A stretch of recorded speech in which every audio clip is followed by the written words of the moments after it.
A sip and a vape. That's a sip and a vape.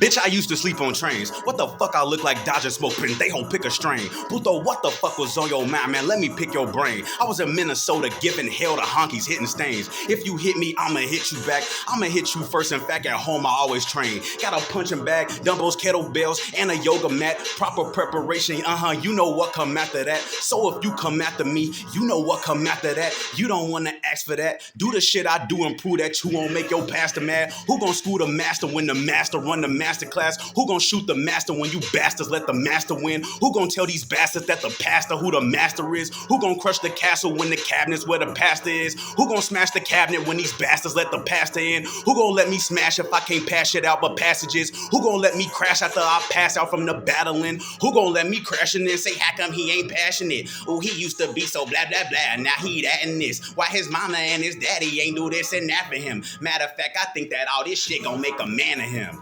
Man, fuck out of here with all that bullshit. Matter of fact, don't tell me what you think. Tell me what you know. Bitch, I can make myself come so you can fucking go. When you love yourself, yeah, it's gonna fucking show. Every person, every system, you know how to vote. Do you know how to vote? Hey, y'all, I hope y'all enjoyed that shit, because now here come the fucking annotation. Now, I know y'all probably remember the previous information. Now, I'm already done rhyming, but I know y'all remember when I got on here and told y'all the importance of voting. Now, right now is November. It's usually voting season, right? But currently in Illinois and also in the municipalities nearby and in the county, we do not currently have a election right now. But that don't mean y'all shouldn't be still practicing your right to vote. And, you know, very recently, yesterday, of course, was the celebration of genocide, which is kind of awkward, incredibly awkward right now that it's so much genocide. Like this country was built off genocide. The holiday we were celebrating yesterday was genocide. And there's so much genocide or intended genocide going on all over the world right now as we speak. And unfortunately, a lot of times people expect me. Y'all gonna hear a lot of sisters, by the way. My playlist is featuring a lot of our sisters, and that's gonna be for a reason. I'm about to tell y'all in a minute, but I want to get back to this genocide. And first of all, before I even get back to that, like I said, slavery, capitalism, colonialism, genocide, all of that shit go hand in hand, and black women suffer the most from it. And unfortunately, it's so many things that we celebrate, so many systems that we still be a part of that contributes to a lot of, like we keep voting against our best interest. You know, I know we gotta have something. They say you gotta believe in something. Why don't you believe in yourself? Why don't you love yourself? Because at the end of the day, that's really all you got. We as a people, as black people, we are all we got. But systematically, we have been put through so much destruction, and we've upheld a lot of the systems that keep that destruction in place because we want to still have that community, we want to still have that belief. But just being black in and of itself is a community, and community kind of just creates itself off common interest. Like, you see this in my hand? This is a fucking marijuana product. If you smoke weed, you know what I'm saying? There's like the cannabis community, you know what I'm saying? If you like listening to music or making music, that's a community, you know what I'm saying? You don't have to have it based around weird ass belief systems. But anyway, back to this genocide that they wanted us to celebrate. So many women worldwide in places that are suffering the most from genocide, they going through it real bad. And what's crazy is here in the United States, where women are suffering from different shit, black women I'm talking about.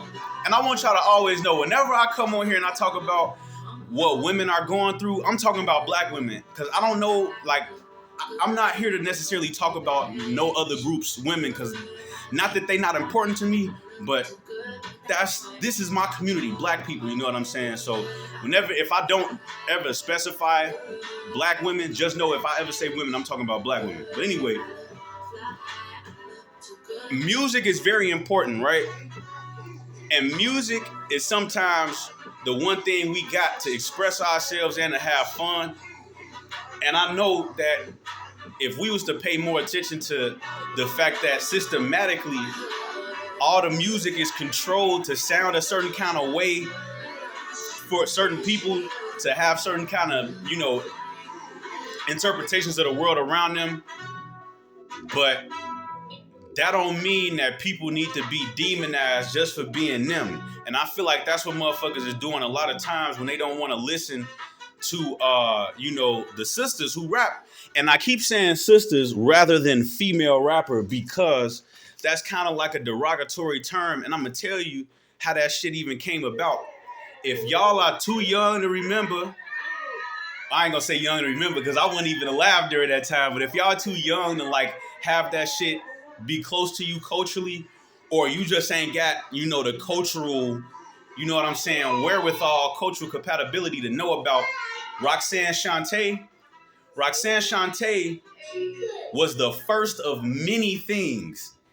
And one of the things she was the first person to be referred to as a female rapper because motherfuckers didn't want to give her credit. And that's okay. We already heard Lotto. We not gonna play this, and we can play. I'm glad this song came on though. I just changed to Baby Girl from Memphis because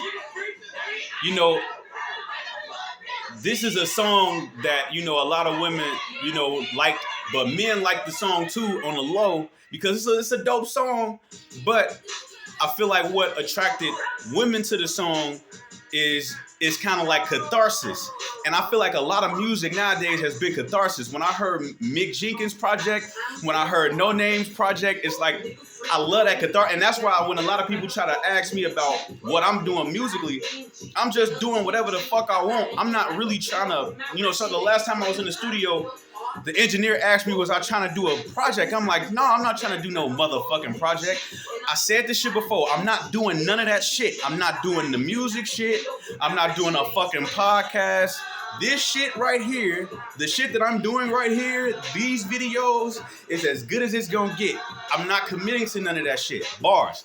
But anyway, the sister Roxanne Shante, just like the sister Gloria Hallelujah Woods, which is her, that's that sister's real name, Gloria Hallelujah Woods. She made this song, for catharsis, for whatever she had experienced with, whatever happened with men. Now, I don't know if y'all know what Roxanne Shante did, but she basically wasn't just the first Glorilla or whatever. She was the first Tay-K. She was the first Soulja Boy, and I'm gonna tell you why she was that. And I'm comparing her intentionally to male rappers because the story just goes so fucking deep. I would be talking about this shit all day. I want to keep this video kind of short, but this was actually the very first diss song in history. It's called Roxanne's Revenge. It was a group called UTFO. And basically UTFO made a song called Roxanne Roxanne. They're basically trying to flirt with a young lady who's not giving them the time of day. And, I'm the kind of dude that, especially now that I'm grown as hell, I'm not finna be chasing after nobody and motherfuckers don't know how to take no for an answer anyway. Motherfuckers just need to chill. Like, if we have the ability, and this is why we need to commit to investing in more green spaces and more third places, because back in the day, that's how people met each other. You know what I'm saying? They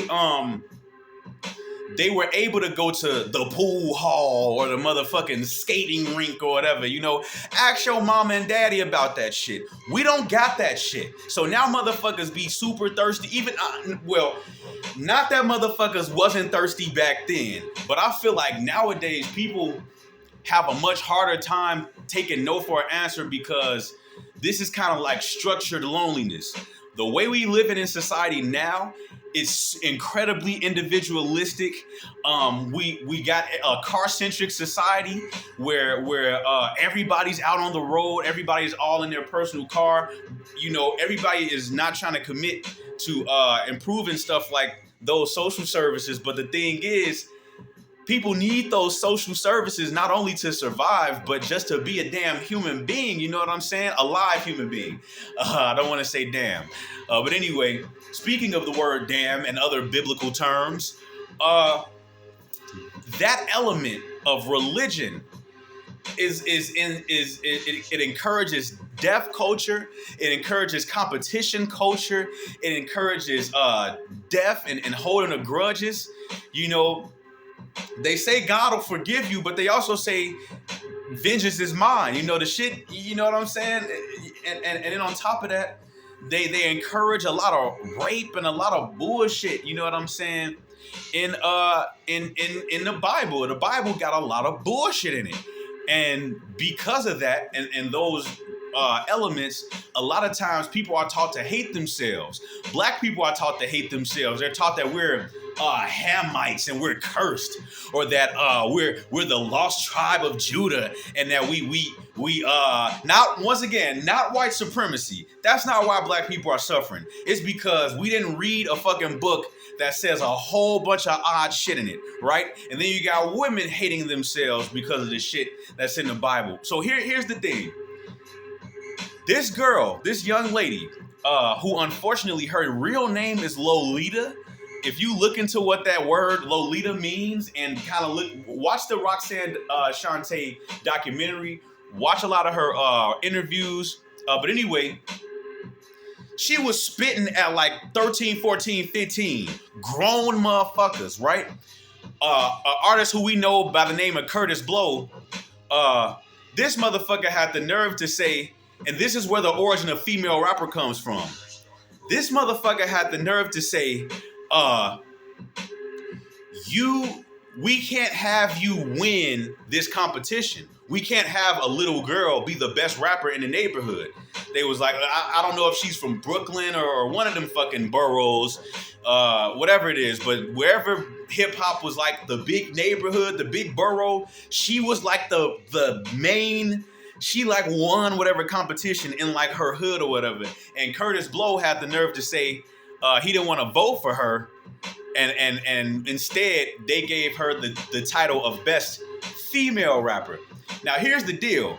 There are tons of sisters that rap better than a lot of the brothers. And fucking Roxanne Shante was one of them. She rapped better than fucking My name is Curtis Blow. And that was Curtis Blow's flow. Go watch Roxanne's Revenge. And this is why I said she was the first Tay-K, was because Tay-K just kind of threw that the race song together. He kind of just threw some shit in the wind, and people were like, oh shit, this little young man is a nuisance. Or I would kind of also compare it to like Lil Mouse, but Lil Mouse was very manufactured. And what I mean by that is he from the hood. He's, I guess, really a GD, but he's a little boy. Like he couldn't have done that much by the time he released Fuck Around and Get Smoked. On the flip side though, Roxanne Shante was, and look, I don't want to spend too much time on this fact. Just, this is just the facts. This is how it happened. Roxanne Shante was fucking grown men at 13 and 14. So she was rapping what she was spitting. I mean, she was living what she was spitting. And her diss song to UTFO was basically saying that like she was tired of men, preying on women. And she was tired of men who didn't have game, blah, blah, blah, blah. And I mentioned she was the first Soulja Boy because remember when Soulja Boy came out with Crank That, right? It was the first time anybody made a dance song in that way. Every other song up until that point was Do the Hustle, Do the Harlem Shake. And it was kind of like regional. Like the Harlem Shake obviously was from Harlem. Here in Chicago, we had the 40s, right?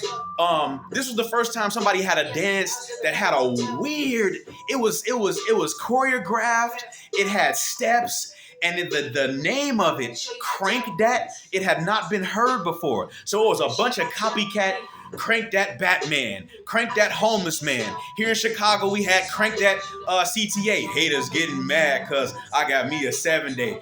If you know, that was a fucking era. Now, back in the 80s, when Sister Roxanne Shante dropped Roxanne's Revenge, it was a bunch of copycat motherfuckers, the real Roxanne, and Roxanne's big brother, and this is Roxanne's doctor, and all type of bullshit. And it was like the first viral rap trend. A little girl, 14 years old, right? Why am I saying all of this shit? Because the culture we live in will cause us to not give people their credit and cause us to not give ourselves credit, because we're taught to feel small by these stupid ass systems, this religion, these stupid. And when I say religion, I don't just mean Christianity. I mean all of the shit, and I don't just mean religion. I mean the zodiac shit and all that bullshit too. We're taught to feel like we're only the way we are because of our birthday. We are the way we are because we was born wrong or whatever. Like, no, love yourself.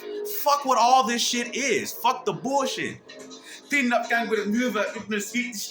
Sorry, y'all, I had to get distracted. This is my shit. But anyway, I was gonna say some other shit. Oh yeah, she was the first 4 minutes of hell. It was just her spitting for 4 minutes straight. No fucking hook, just her dissing motherfuckers, the fucking lame ass dudes in the thing. Now, serious note, Kanika Jenkins. I revisited that case. It's like it showed the capitalism that I talk so much shit about, because it's like people had like fake fundraisers for the shit. Wait, what the fuck I put? Hold on, let me pause the shit. Oh yeah. Crown Plaza was talking about they was losing money because people was protesting. And then just the general fact that these young black brothers and sisters, I feel like they didn't know how to be good friends. And I feel like when your parents are not available to teach you these things because they're either victims of capitalism, i.e. strung out, or burnt out, or strung out, burnout, or they're burnt out from working so hard, they're always at work, you not being really raised, you at your grandma's house all the time.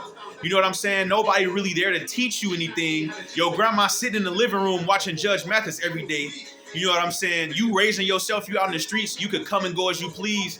You gotta kind of like learn life as it is. And a lot of times you learn the wrong lessons because you don't got that guidance. And then overall, what it has to do with what I was saying about these systems and teaching self-hate, indifference to black women's well-being. Her friends were suspect as hell, like I said. But the cops, of course, they are legally not required to protect you. There are cases that have been historically set as precedent that show you that the police are legally not obligated to protect you. And then this hotel being suspect, and they said the hotel was just overall trifling in general. Aside from them maybe having ill intent, it's a trifling, corporation or business. And then finally, one thing that I've had to learn in my grown life is that there are sometimes women that lie about things, but that's a very small percentage. The older I get, the more I realize that people use that as a cop-out. That it's a lot of people that's really being harmed out here, especially sexually, even though they said that Kanika Jenkins wasn't taken advantage of. Still, it shows you what the fuck could have happened just because of how motherfuckers don't be giving a fuck about black people, and they definitely don't be giving a fuck about black women. So I'm gonna keep talking my shit as much as I can. I'm gonna keep recording and keep uploading this shit.